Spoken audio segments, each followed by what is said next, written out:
unfortunately, past societies took for granted slavery, denied women's rights, and still, regarding gay rights, etc., has a far way to go.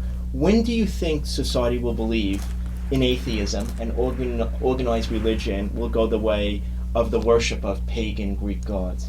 Well, it's very interesting that you should mention things like slavery, gay rights and women's rights and things, because what's so remarkable, what's so noticeable, is the way these things do change in a progressive manner. You can actually label somebody who lives now in the 21st, in the early 21st century.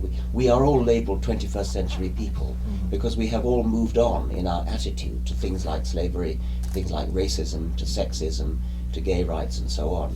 If you were to go back a couple of hundred years, if you were to go back only as far as, say, Charles Darwin or Abraham Lincoln or Thomas Henry Huxley, those men were in the vanguard of progressive opinion in their time, and yet by modern standards they were all racist and sexist.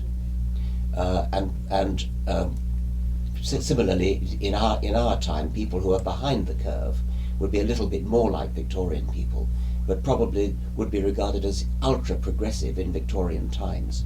So things do seem to change in a progressive way, and it's not entirely clear why that happens. It's almost it's as though there's a kind of law of progressive improvement which must have some basis. It must be due to something, but it's not clear what it is due to. A bit like Moore's law, which says that computer power increases exponentially at a known rate, and nobody quite knows why that is, but it's been true for a number of decades.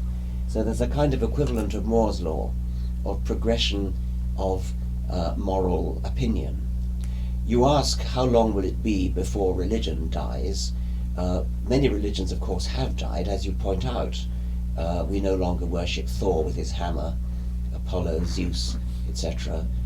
And one likes to think it'll only be a matter of time before Yahweh goes the same way. And I wouldn't like to predict exactly how long that will take. There are some, if you extrapolate from current opinion poll data, I'm not sure that it's quite a legitimate thing to do, but the opinion polls are moving in the right direction.